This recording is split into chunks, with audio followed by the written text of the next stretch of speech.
Which of the current top-ranked UFC heavyweights can beat a prime Daniel Cormier? Let's say like Strike Force Daniel Cormier, or just light heavyweight Daniel Cormier, but he decided to move up into the heavyweight division. Obviously, Daniel Cormier is one of the greatest fighters of all time, so I have ranked these categories.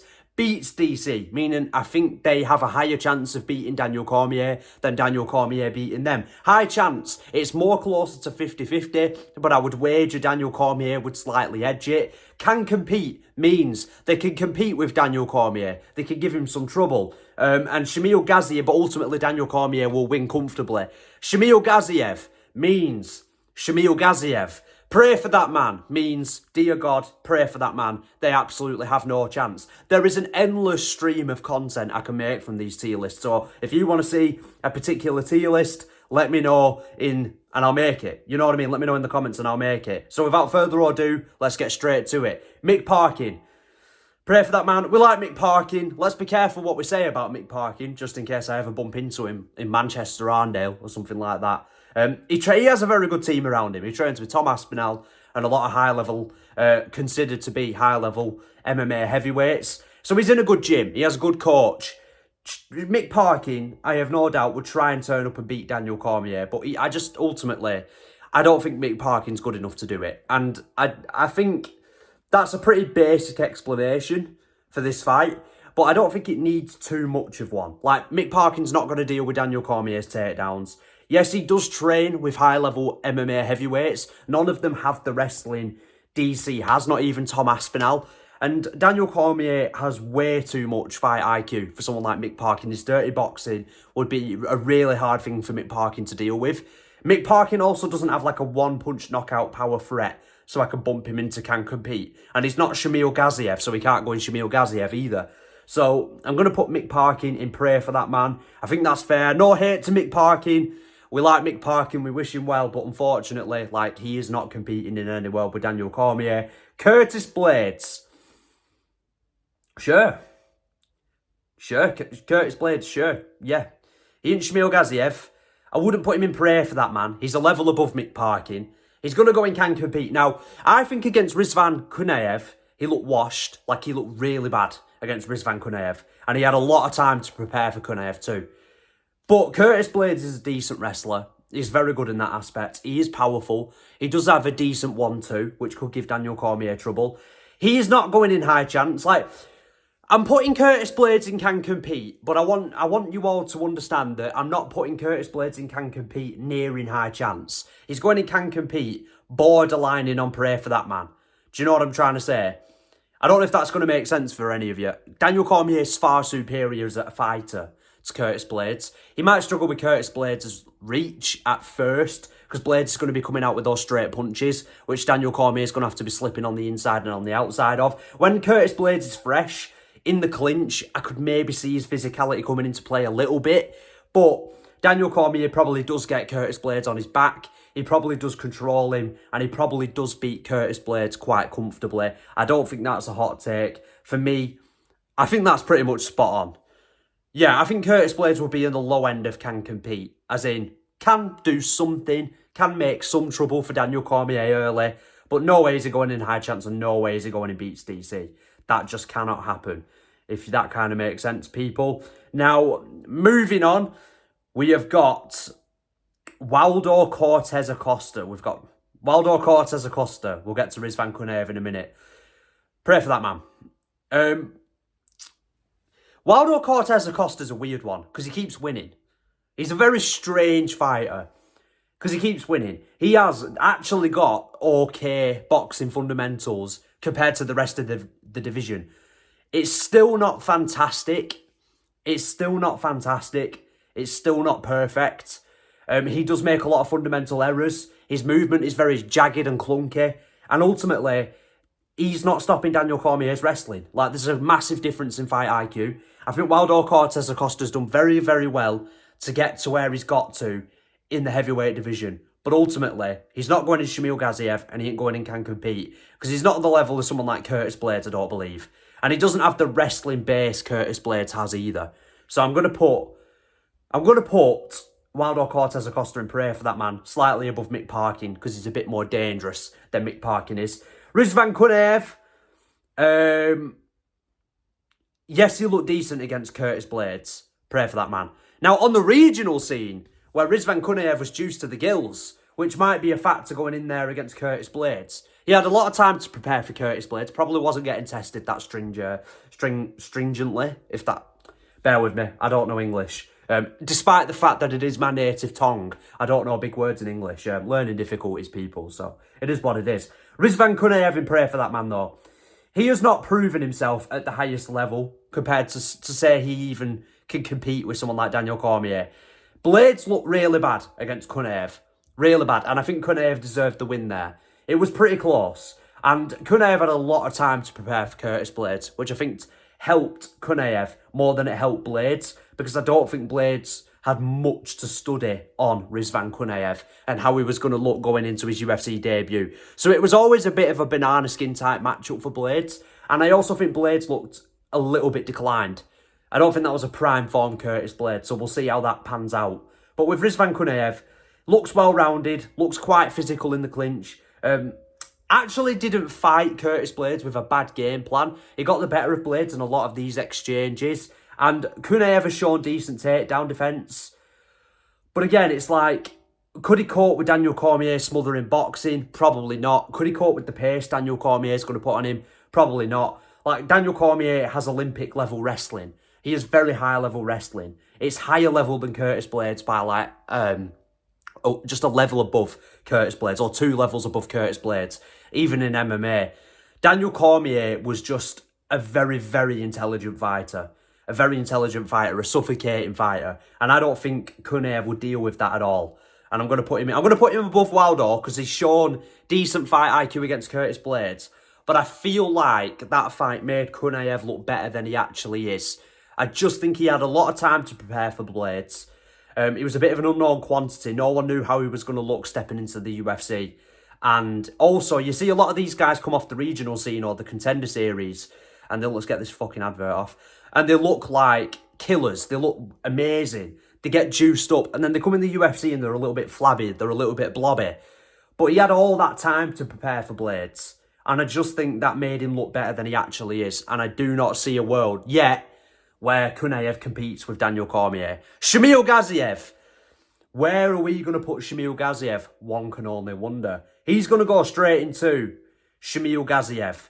Now, let me explain why Shamil Gaziev's going into Shamil Gaziev. Shamil, the real deal, sex appeal, real steel, McMeal, is Shamil Gaziev. This is who he is. And Shamil Gaziev will do what Shamil Gaziev does. He'll turn up, tough, looking to exchange, 5-round cardio. He's elite.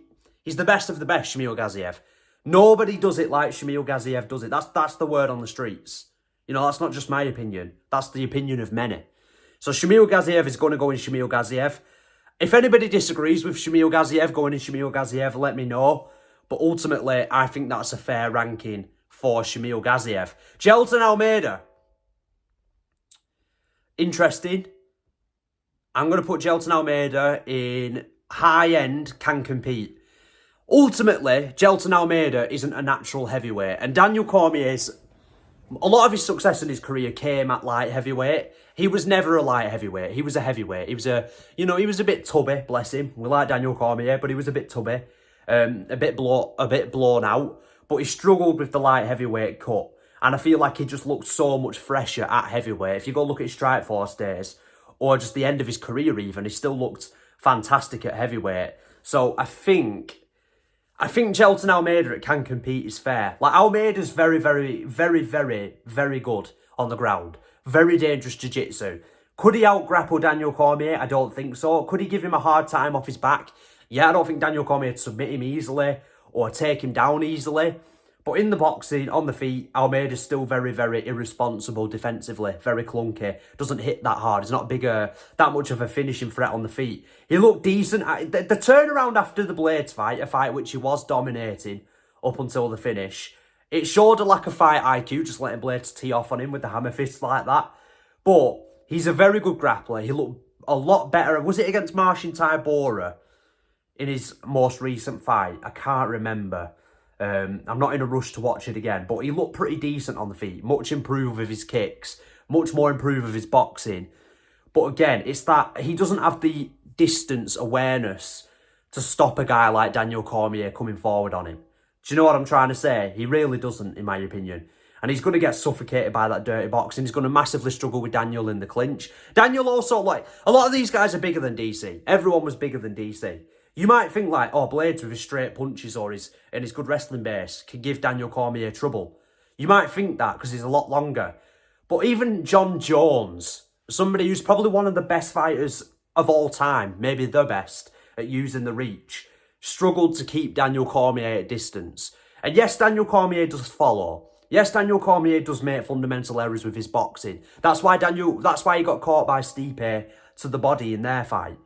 But someone like Almeida does not have that level of intelligence on the feet. And if Almeida doesn't have a wrestling threat on somebody to where you think you're not worried about what Almeida has for you, I bet he'd become a lot worse on the feet. I don't bet. I know he'd become a lot worse on the feet. And I know someone like Daniel Cormier would suffocate him. But to put him in prayer for that man, with Kuniev, Acosta and Mick Parkin, I don't think it's fair. He's a lot better than those guys. And he is a better fighter than Curtis Blades. I think if you rematch Blades, he'd mop him, right? So I'm going to put him above Curtis Blades and can compete. Because I think on the ground, he can compete off his back and just not let Daniel Cormier establish anything too dominant. On the feet, he's going to trade with DC. He's going to maybe give him some trouble. Look for the front kicks to the body and stuff like that. He's not bad, Almeida. He's pretty good, but ultimately not good enough. Marcin Tybora, pray for that man. In fact, I'm going to put Marcin Tybora at the very bottom. No, I'm going to put him slightly above me. Above Acosta or below. I'm going to put him slightly below Acosta because of Acosta's power. Yeah, Tybora's not very athletic, and that's what's going to let him down in this fight. I hate to be sort of... You know, we love a bit of body positivity and stuff like that. Marcin Tybora is the best of the blobs. The king of the blobs, we'll call him, right? He did beat Mick Parkin, and he beat Mick Parkin pretty soundly. He's pretty well-rounded for a blob. But, although Daniel Cormier looks like a blob, he's not a blob. He's the ultimate, like, athletic blob. He's got that weird... Daniel Cormier, when you think about it, actually, it's so weird looking at him, how good he was, and how athletic he was, and how fast he was, and strong he was. His wrestling's just way too good for Marcin Tybora. On the feet, Tybora's terrible. No, he is terrible. He is terrible. Imagine Daniel Cormier just easily cutting Marcin Tybora off, constantly pumping out that double jab to the face, and Tybora's just like kind of flinching and covering up, and he just doesn't know how to get away from Daniel Cormier. And then with the takedowns, you might think, oh, but Marcin Tybora's got pretty decent grappling. It's decent against blobs. It is not very good. Honestly, Daniel Cormier would mop Marcin Tybora. Not trying to hate on Tybora, but it's the same with Spivac. It's the exact same reasoning with Spivac and Tybora. They're almost very similar, actually, as fighters, when you think about it. It's the exact same reasoning, though. I don't know whether this is a hot take or not. I don't think it is. Marcin Tybora and Sergey Spivac are going in the same category, neck and neck, for the same reason. Look, Spivac's he's not as good as Tybora. He's like the prince of the blobs. So Tybora's the king of the blobs, and Sergey Spivac's the prince of the blobs, if that kind of makes sense. Not good enough to beat Daniel Cormier in any way, shape or form. Ciryl Gane. Gane's wrestling is ultimately... It would be a bit far-fetched with someone as fluid as Gane... I'll just drop my phone. Someone as fluid as Gane on the feet to say that Gane has no chance pray for that man. Gane's very long, very good distance management. His movement, fundamentally, would give Daniel Cormier a lot of trouble because on the feet... Cormier, like I've mentioned before in this video, or I hope I have, he is very followy. He is very plodding at times. Now, he covers distance quick with his takedowns, which is ultimately why I wouldn't put Ciryl Gane in high chance. And I definitely would never put Gane in beats DC. But I am going to put him in can compete, slightly below Curtis Blades, because his grappling just isn't there. It just wouldn't be able to stop Daniel Cormier. But What he does have on the feet is good side kicks to the body, decent oblique kicks. The jab to the body could be a problem for DC. If DC struggled to take Gane down, and Gane stuffed a few of DC's takedowns, I have no doubt Gane would find that hole in Daniel Cormier's defence with the shots to the body. He would target that. He is a very, very good striker, Ciryl Gane. But his game plan falls apart if you try and take him down. This was shown by Alexander Volkov. If you're shooting takedowns on him, or Ngannou, naturally he's becoming a lot worse on the feet. Against someone like John Jones, who he knew in his mind he had no chance on the ground with, it felt like, he fought absolutely terrified of John Jones. Now imagine a guy that can literally, as easily as anything, get a high crotch on Ciryl Gane and absolutely dump him on his head. Easily. Spin him in midair and slam him down. And he's a massive submission threat for someone like Ciryl Gane. This is somebody, Ciryl Gane, would I think fight very, very, very timidly on the feet with. But his movement does give DC trouble. If he builds into the fight, he can certainly compete with Daniel Cormier on the feet, if not get the better of him. Gane is very good, but he falls apart against guys that wrestle with him. He really, really does, in my opinion. Guys that have a high IQ to wrestle with him and are athletic. Right, not Sergey Pavlovich. Somebody that, like Volkov, is high level on the feet and has that wrestling threat to try and take him down. He becomes so much worse on the feet. It's very, very strange. And if you actually do suffocate Gane, like DC would, and you don't pay too much respect to the flashy movements and the feints, and you don't get drawn into playing this slow-paced chess match, which Daniel Cormier absolutely wouldn't, you can get the better of Ciryl Gane. Like, Gane is very good. I think Gane is underrated, in my opinion. But he does fall apart against wrestlers, and it would be no different against Daniel Cormier, to be honest with you. Tuivasa, right below Waldo Cortez-Acosta, and pray for that man. I don't think Tuivasa gives a shit. And this is going to sound very harsh, what I'm saying. He doesn't give a fuck. He doesn't care about being a champion. He doesn't probably train, I think, that seriously anymore. He does have one-punch knockout power. He does turn up to try and have a fun fight. But, you know, Derek Lewis does it too. And I think Derek Lewis, is he in this list? I might have forgot to include him. But, you know, he does turn up to have a fun fight and try and get a one-punch knockout. But at the end of the day, is that going to happen against Daniel Cormier? Maybe. Maybe. But would it happen really? Like, let's just be honestly objective. He has like a puncher's chance. He can't compete with Daniel Cormier the same way someone like Gane could. Realistically, I can't put Tuivasa in that can compete range. I think that's a little bit far-fetched. Like, yes, he has a puncher's chance. But ultimately, like, so did Derek Lewis. Derek Lewis is next. We saw how that went. Against these guys that have one-punch knockout power and are dangerous on the feet, Daniel Cormier is not going to play into that game. He's a winner. He's intelligent. And fans might not like it when he goes across the octagon, only has a little look at Derek Lewis and then shoots in on him and easily submits him. But that's how intelligent Daniel Cormier is. We can't hold that against him. It's just fight IQ. Guys like Derek Lewis and Tuivasa just don't have a chat. I put Derek Lewis above Tybora and Spivac though, because Lewis hits so freakishly hard that, yeah, one punch and it is over. One well-placed shot and it is over. But ultimately, again, he turns out to have fun fights. Probably does train harder than someone like Tuivasa. But at the end of the day, these guys just aren't on Daniel Cormier's level. And I don't think that's unfair to say. They turn up to have fun fights. That's not enough to beat Daniel Cormier. You need to have way better intelligence in the octagon. And you need to be way more skilled. Talison Terara. Talison Terara right now is going to go in prayer for that man. Simply only because we haven't seen his defensive grappling. On the feet, if you want to bump Talison to can compete, I don't mind, because Talison's very, very long. 6'7", ridiculously powerful, extremely long. One-punch knockout power. I imagine he's got good knees up the middle in the clinch, but he backs up in straight lines. He doesn't really create angles. From what I've seen of him, which is very little, he backs up in straight lines. He doesn't... Like, he'll back up in straight lines. I think it was against Taffer. I think it was against Justin Taffer. I'm trying to think whether it was Mario Pinto or whether it was Talison Terara. I think it was Talison Terara. But if I'm making a mistake here, I do apologise. He backs right up in straight lines if you try and pressure him.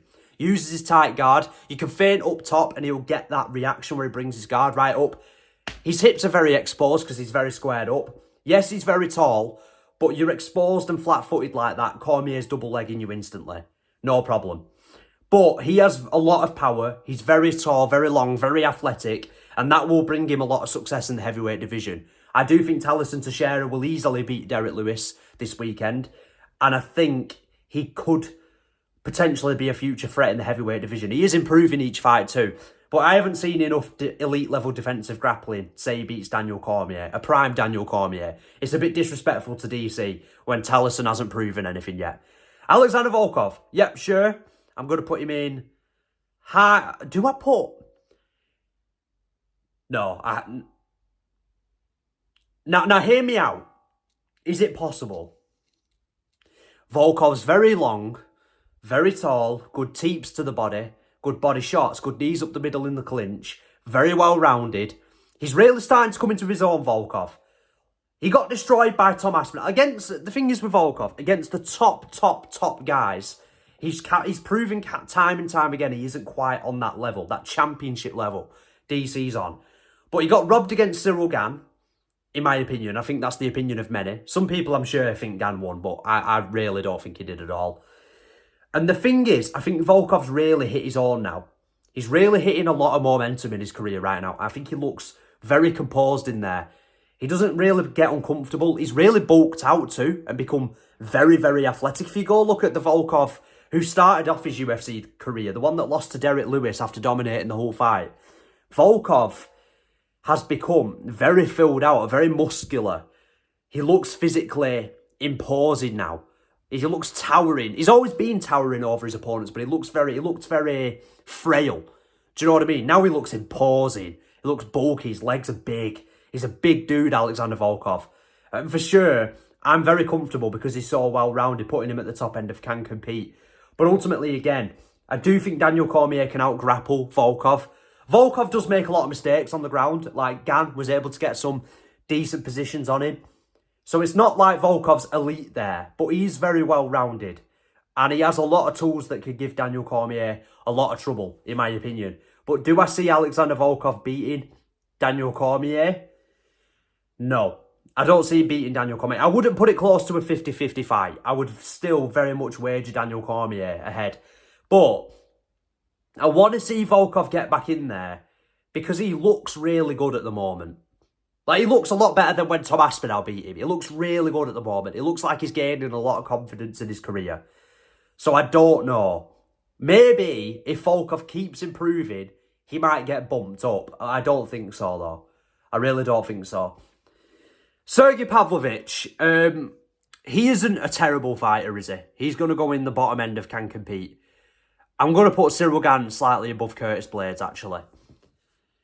Look, Sergey Pavlovich has a very, very good Sambo background. I think he was a Sambo world champion, a combat Sambo world champion. I could be wrong there.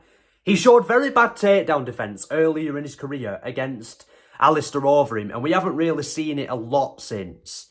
We haven't really seen it a lot. He knocked out Curtis Blades really quickly. He's got pretty decent boxing for the heavyweight division. And if you do a lot of tells with Sergey Pavlovich, just show him with Curtis Blades when he dipped down. If you have a lot of tells, Pavlovich can pick up on that. He has a very good finisher's instinct. But with Pavlovich, he had that unstoppable aura. He had that momentum. He had that speed. He had that power. And then he got flattened by Tom Aspinall on short notice when Tom Aspinall was really injured. And that was before that fight. People were putting it as like a 50-50 fight. And a lot of people thought Pavlovich was going to beat Tom. I remember it. I don't know if you guys remember it too. Back then, Pavlovich was a force. When a guy like Pavlovich loses in that way, they almost lose all momentum. And then he got absolutely pasted by Alexander Volkov. And even going into that fight, everyone was like, oh, Volkov, you know, used to get destroyed by Pavlovich in sparring. Volkov was even saying that himself. And then, you know, Pavlovich got outclassed over the course of multiple rounds. It wasn't a quick KO. And it kind of just felt like Pavlovich had lost all momentum. He won in his last fight, but even then he looked a little bit slower. He looked a little bit more slowed down. His reaction timing wasn't the best. But I wouldn't put him in prayer for that man, because he does have a good wrestling background. And against someone like Daniel Cormier, I think he would come prepared for it. I don't think he'd deal with it particularly well, but he would come prepared for it. Very powerful. And he has a very good finisher's instincts and decent boxing. That can trouble Daniel Cormier. In fact, I'm going to bump him slightly above Blades, especially with the one-punch knockout power. But he's very decent on the pocket exchange as Pavlovich, but he's a lot slower than Cormier was. And the round kicks to the body from Cormier might give him trouble, and that in and out range might really fluster Pavlovich and get a lot of reactions out of him. So I think he can compete. I'm going to put him at the lower end of it, like I already have. The lower end of can compete, but I think that is fair. Now, Tom Aspinall. Right, lads, this is where, obviously, the biggest debate is going to come in. What I'm about to do, please don't see this as English bias, right? And, well, maybe it is English bias. Daniel Cormier, do I put Tom in beats, DC? Is it a bit insane to say that? Right, here's my thing. Tom Aspinall's a lot faster than even a prime Daniel Cormier and way longer. He's as athletic. Probably naturally heavier than DC out of camp. DC would come into this fight. It's pretty close. Do I put him in high chance? Or do I just kind of show some balls and... I don't think in any of these tier list videos I've made yet I've put anyone in like the beats bracket. Now, I am English and I am from the northwest of England. And, you know, I do love Tom Aspinall. He is my favourite fighter, right? For obvious reasons. So maybe it is bias. And I'm not ashamed to admit that, right? You should back your own fighters. But realistically, Tom's boxing does give Daniel Cormier a nightmarish fight. Tom has a very ridiculously fast 1-2. I don't think you can follow a guy like Tom Aspinall without getting caught badly. Cormier had a great chin in his prime. Took shots off Rumble. He got hurt, but he recovered. And Rumble Johnson was a very hard puncher. Tom has that power to hurt DC. He has the speed to hurt DC. Similar to Ciryl Gane, right? Tom's in and out movement may be a bit too sophisticated for someone like Daniel Cormier to just follow and dirty box. And he might be a little bit too long. But unlike Ciryl Gane, he has very good jiu-jitsu, very high-level wrestling. It's going to be hard for someone like Daniel Cormier to prepare for someone like Tom Aspinall because there's not much fight tape on him. So it'd be hard for Daniel Cormier to learn what Tom's mistakes are. Whereas we know what Daniel Cormier's full arsenal is. Again, Cormier's a lot shorter than Tom Aspinall. He's got a lot less reach. He makes that work for him. He made it work for him all throughout his career. But against someone like Tom, who moves in as quick as he does and out as quick as he does, with the 1-2s he has and the jab he has, I think that'd give Daniel Cormier a really hard fight. Now, would Daniel Cormier be a better grappler than Tom? Yes, I do believe so. I don't think Tom will go in this fight looking to take down Daniel Cormier. He might try if Daniel Cormier effectively starts cutting him off, and Cormier might be able to force Tom to panic shoot, and from there he can out-scramble Tom. But I think Cormier'd really struggle with the range to try and take down Tom. Like, Tom might feint a 1-2 because he's so fast, and DC might try and get under it for that single leg he looks for. Like, he might anticipate Tom throwing the 1-2, where DC can slip, get under, look for the single leg, and Tom will have overextended and crashed straight into him. That is a problem. That could be a problem. But Tom is a very good wrestler. I have no doubt about that. I think he could time those kind of takedown attempts. And in fact, I think Tom could actually force those takedown attempts out of DC to put doubt in Daniel Cormier's mind that, no, you're not going to take me down, if that kind of makes sense. And we have seen with John Jones, if you shut Daniel Cormier's wrestling out, and even Stipe Miocic at times, if you stuff Daniel Cormier's takedowns, he does stand with you. He doesn't just get right back on you. He will stand with you, he'll reset, he'll give you a minute or two on the feet, and then he'll shoot back in on you. It's not like Daniel Cormier can't be discouraged from shooting in, if that kind of makes sense. I think Tom would KO him. He has the power, he has the reach, he has the speed in and out, the athleticism. DC had struggled to track down Tom's movement. And ultimately, yeah, you can call it bias, you can call it whatever you want, but I'm backing Tom. I'm backing Tom to beat DC. Martin Buday. Put him below Mick Parkin and pray for that man. I've put nobody in high chance. This is the level I think Tom is at compared to the other heavyweights. And actually, that's the level I think Tom is at compared, and DC is at compared to the heavyweights. I think Tom's the only one that would beat DC, but funnily enough, the rest of the division, except maybe Volkov, maybe I'd bump him up, maybe. I don't think anybody else has a high chance or beats Daniel Cormier. Let me know what you think of that in the comments. Thank you all very much for watching. Let me know what you want to see next, if you want to see anything next. If this is the last time I see you, thank you, goodbye, have a nice life. Thank you for watching, everybody. Goodbye.